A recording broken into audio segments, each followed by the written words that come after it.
Good afternoon and welcome to this week's edition of The Wrap. I'm Travis Spain, one of WRAL's state government reporters. And I'm Brian Anderson, another one of WRAL's state government reporters. And I think a lot of people have been on vacation, but of course, the news takes no vacations. So even though it was kind of a slow week in North Carolina politics, there was enough to talk about. We had runoff elections. We had this whole saga between the Attorney General and Wake County's district attorney and Forsyth County's district attorney, and who did or did not lie in a campaign ad 2 years ago, and whether or not there needs to be a federal lawsuit on it. But I want to start, Brian. You unearthed a little something on the lieutenant governor this week. Yeah, so I came across 5 unpaid tax bills from the lieutenant governor, Mark Robinson. He's a Republican, the highest Republican executive office holder in the state, and second in line if Cooper died, left the state, was unable to serve, was removed from office, Robinson would become the governor there. Robinson's also a candidate expected to run in the 2024 gubernatorial race. So I came across 5 unpaid tax bills in Guilford County. 4 were under his name. 1 was under his wife, Yolanda Hill.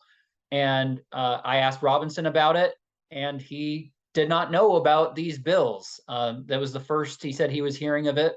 I handed him the papers, and the next day he paid all of those bills. Yeah, and look, it happens, right? Things get missed. Sometimes taxes get missed. It was the way he responded to it. What was the exact quote? Something along the lines of, "I'm not good at math. If I'm the one doing the taxes in my family, I'm going to jail." Yeah, so his wife handles the finances. I'm trying to pull it up right now, but yeah, he was saying his exact words were, quote, "When you start talking about taxes, if I'm the guy doing them, then I'm going to jail. I'm not very good at math," end quote. So those were his words saying that, the wife handles the finances as far as the paperwork. I talked to Hill, his wife, and confirmed that she does indeed handle the paperwork. And she told me that she had just found out about it after we had reached out at WRAL. So this wasn't something she knew about either. And, it's one thing to have an unpaid tax bill, but 5 dating back to 2006 and as recently as 2018. So it spans quite a length of time. Hill told me that 2 of those vehicles in question were totaled and 1 was sold. So that explains some of what had happened there. Yeah, and again, if you want to be governor of a state that is a $60 billion a year business if you include the federal money, I don't know that I'd tell people that you're inept enough at doing taxes that you fear jail time. I'm sure he was joking at least a little bit there. Yeah, it was a But little tongue in cheek, but I mean, it does come on the heels of some serious questions because, he's had 3 bankruptcy filings in the past, 1998, 1999, 2003. They stemmed from an old furniture business that he worked at and left called Klausner. And then there was also Precious Beginnings, which was this childcare center that he and his wife had started that sort of went under. So that was sort of the origin of their financial hardships. And it took them a while to get past that, to pay those off, to get through those turbulent times. And Robinson's point of view today is that those experiences actually make me more qualified because I have signed a paycheck. I do understand financial hardships. I know what not to do. I can be more careful with the state's purse strings because I've learned from those experiences. And so, if anything, people should have faith and be reassured by my lived experiences. And he would also say that, the moment I found out about these bills, I paid them off. And that was just being responsible. yeah, I also remember some problems on the campaign finance end in his lieutenant governor's campaign back in 2020. Of course, he was a first-time candidate at the time. Speaking of the 2024 governor's race, of course, we all expect the lieutenant governor to run for governor. We also expect Attorney General Josh Stein to run on the other side. Stein, a Democrat, Robinson, a Republican, and the 20. This thing's a mess, Brian, and it's classic. Can't stop talking about 2020 or 2024, but we're not talking about the 2022 midterms. And that maybe that's on us. But This is such a North Carolina thing, in that there's literally a federal lawsuit. You look at it and you think, what do we need all this? But so in the 2020 campaign for Attorney General, Josh Stein's campaign ran an ad against Jim O'Neill, his Republican opponent, about whether or not O'Neill's office had appropriately handled rape kits, whether they were sitting on the shelf. And I believe it was a response to an ad that O'Neill had run against Stein on this same issue. It was a big issue in the Attorney General's race. And not everything in that ad was It I had don't it had a sexual assault victim or survivor or some representative of that community saying that O'Neill had basically had 1,500 rape kits left on the shelves, which can be forcefully pushed back on. There's just sheer authority of whether he even has the ability to have a say in that whole process. And there were legitimate factual concerns with that ad.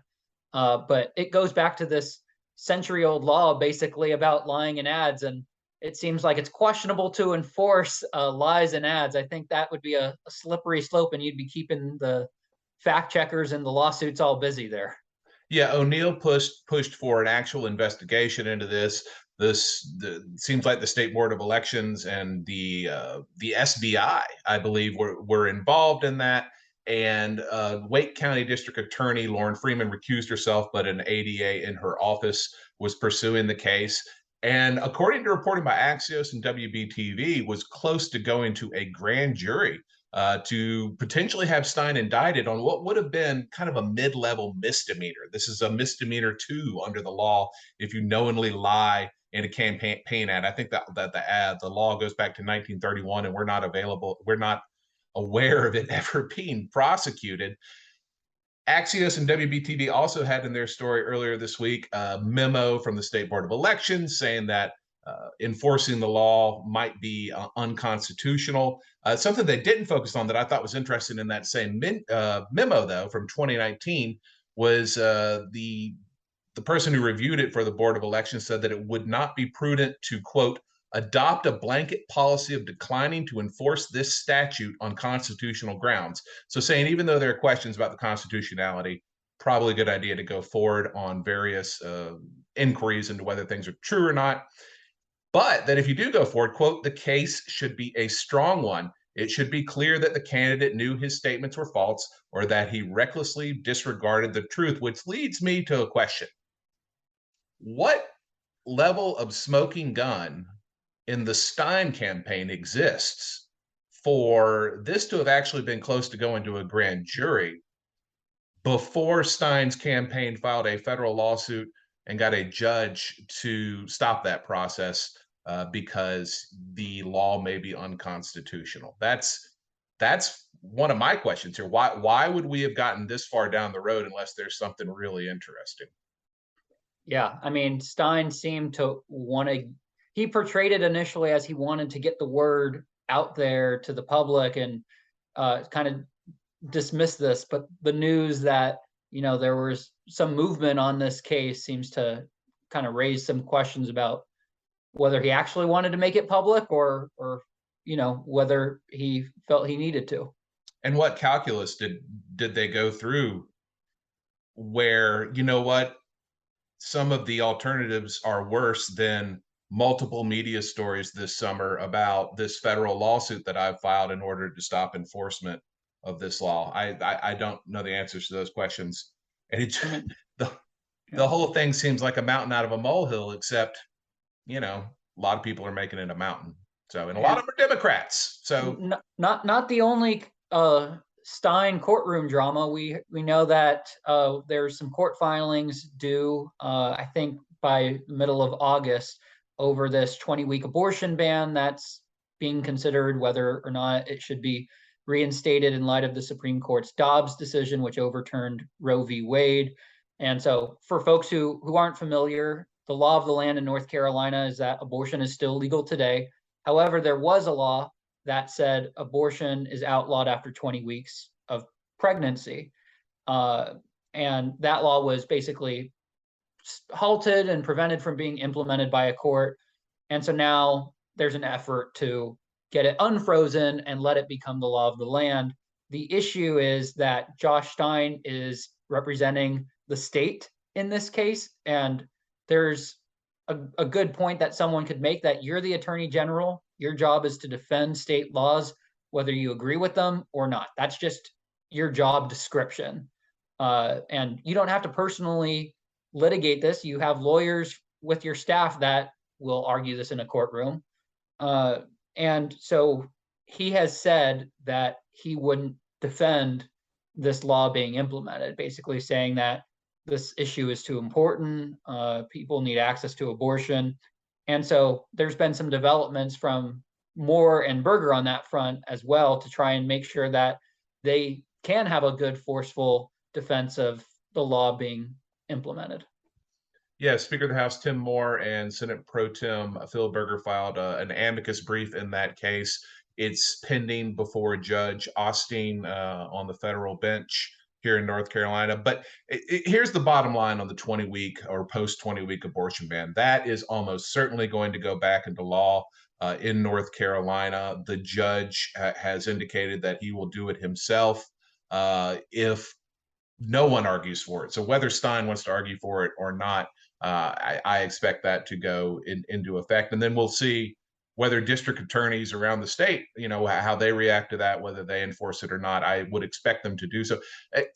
Abortions post 20 weeks are really rare. They're unusual, almost by definition. If you've carried a child 20 weeks, 5 months into a pregnancy, you are planning to give birth to that child. So something has almost always gone exceedingly wrong if an abortion is chosen after 5 months. And the state law that we're talking about that will go into effect, it has exceptions for medical emergencies. So we will kind of wait and see how all that sorts out. Everyone, of course, is posturing on abortion as an issue because it is going to be such a big issue in the November elections and probably elections after that, as well it should be. That is an issue that has always inspired people and determined. There are a lot of people who vote on that issue alone or with that issue high in mind. And I gotta add one more thing quick. We polled on this at WRAL News last month, and a majority of North Carolinians do support this law, this 20-week abortion ban. So that's where the public is at on this issue. But that was before the Supreme Court's ruling, so maybe that could have swayed public opinion. But this is certainly going to be an animating issue that both sides want to make. And I guess I should also mention that, we've asked Republican leaders, all right, let's say you get a supermajority in the November elections, takes Roy Cooper's veto off the table. You can do what you want on abortion and other issues as well.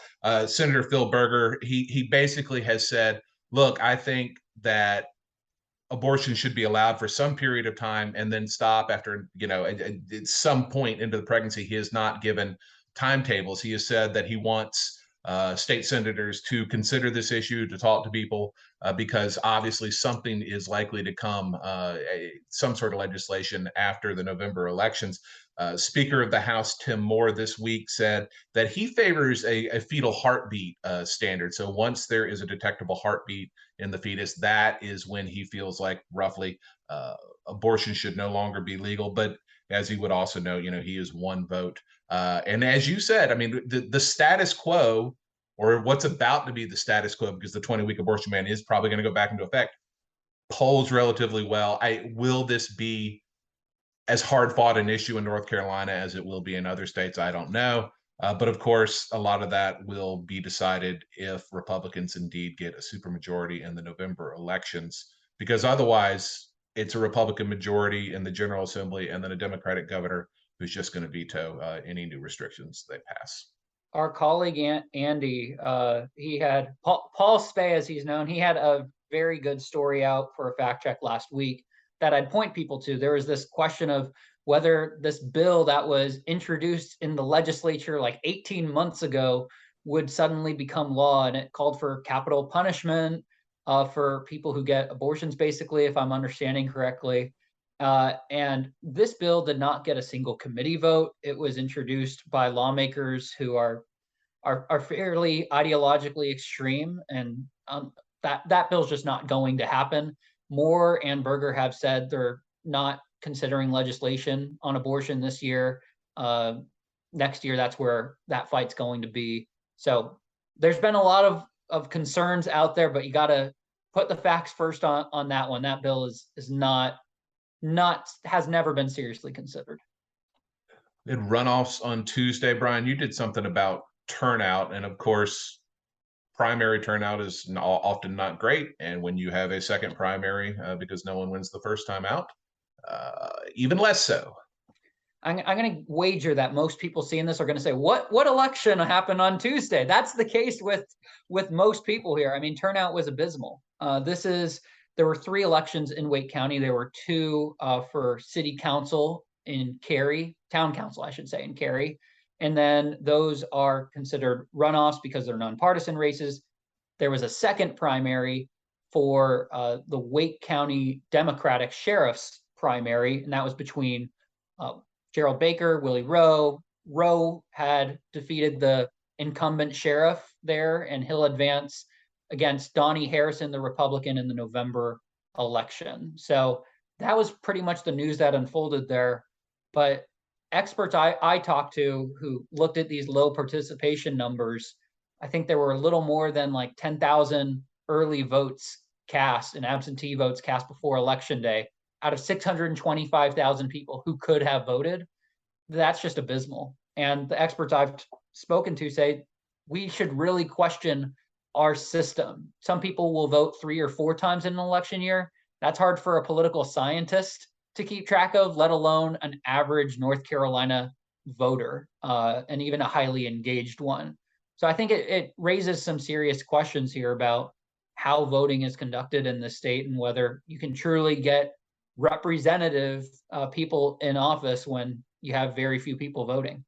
Yeah, I live in Cary, and I will say that on the two town council seats, one incumbent won, and then one challenger won. So it seems to me that that's indicative of at least the people who voted were focused on the issue and look at, because I mean, otherwise you would expect complete turnover or just both incumbents to win. Speaking of voting, people who have been released from prison on a felony, but have not yet finished their probation, can now register to vote in North Carolina for the November election. Now, this is a kind of a long-running court case. The argument being, it has long been in North Carolina that you could not vote if you had a felony record until you had fully completed your sentence. So not just being released from prison if you were in prison, but also finishing probation, parole. There's about 56,000 people that are in that window. They're still in probation or parole, and they can now register to vote because of a federal lawsuit. That lawsuit has not run its full course, though, and so it is possible that that ends up changing. But right now, heading into the November elections, felons in that situation can register to vote. I've only seen efforts from the left. This lawsuit, of course, came from the left to register folks to vote. There are some active voter drives. If that's happening on the right, I have not heard about it. Maybe it is, but I will say, having dealt with this issue in Virginia, I would not just assume that this population votes for Democrats. Again, heading into the 2016 election in Virginia, this issue was very hot.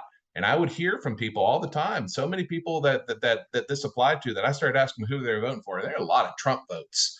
A lot of folks who wanted to vote for Trump, but were felons and couldn't register to vote. So there is a new population out there that can be registered to vote. And in an election year where you could have some competitive races, I'm thinking particularly the 13th congressional district, the Senate races, at least polling fairly tightly. You never know what can make a difference. Sherry Beasley lost the state Supreme Court Chief Justice race by 401 votes in 2020. Like, it doesn't take a lot to sway some statewide elections. And there's also another question of whether the Green Party will be allowed to be on the ballot. There's a State Board of Elections hearing coming up on that. The problem is for the Green Party that a deadline has already passed. So they're trying to get a court to basically recognize the Green Party on the ballot. They have some interesting bedfellows on this with the Republican Party, who is also wanting that. Presumably, this would be bad for Democrats to have a Green Party candidate on there. but it also raises some questions because you have a 3-2 Democratic-led state board of elections, and it voted along that 3-2 line back last month to not let the Green Party on the ballot. And so there's been some concerns that, you have one major political party determining the fate of an outside party. And it's in an election year, you never know what can make the difference. So it'll be interesting to watch and see how that plays out. Yeah, I'll update people quickly on Medicaid expansion. Not a ton of movement. Basically, the Speaker of the House and Berger, the leader in the Senate, saying this week that they're not talking that much. There is real, even though both sides have backed some sort of expansion plan, uh, they are no closer to coming up with a compromise that would move forward. DHHS, so the Cooper administration, the Department of Health and Human Services, had a report out earlier this week that said, come September, if we have not expanded Medicaid, the amount of federal money would forego per month is upwards of $500 million. So obviously, big money. Senator Berger pointed the finger at hospitals and said they're intransigent on some other regulatory rollbacks. Certificate of need reform, if people are familiar with that, is what's holding things up. He said that there are a number of things holding things up, but it's the hospitals, number one, they're intransigence. The hospitals, of course. I mean, look, it's not lost on anybody that Berger was the number one opponent, self-described number one opponent of Medicaid expansion up until like 4 months ago. So, things are not moving forward there, but perhaps they will. I think there is some confidence that perhaps not by the end of the year, but early next year, they all kind of come to some agreement to expand Medicaid in the state. That it looks more like a win than an if, but until it's further along, I think you have to lean toward if. Yeah, I mean, this has been the biggest policy priority, arguably, for Democratic Governor Roy Cooper since he was first sworn in 2017. And here you are 5 years and change later, and it still hasn't gotten done. You had Medicaid expansion, maybe a Medicaid light bill in the House, and a Medicaid expansion bill in the Senate passed. So you have both political parties at least moving the ball forward on this. So like you said, it might be a question of when rather than if, but people thought sports gambling was a sure thing. So nothing's a safe bet here in North Carolina politics. Absolutely. Briefly, Tim Longest here in Wake County will be on the ballot in House District 34. He replaces retired State Representative Greer Martin, who left to take a job at the Pentagon, but was had already become the Democratic nominee in House District 34 in Wake County. So Tim Longest was selected. That's actually the local Democratic Party's second choice. The previous one, after 11 days, said, I don't want to do this. It was an Anthony Scaramucci long campaign. But it'll be Longest running there. He is a clerk in the state Supreme Court, and I think that's all I got. Ditto. It was not as much of an active week, but we certainly found some interesting tidbits that came out. Yeah, we will find something to talk about no matter what. I think people can depend on that. Thank you for listening. We hope you have a pleasant weekend, and we'll get you caught up on what we can next week here on The Wrap.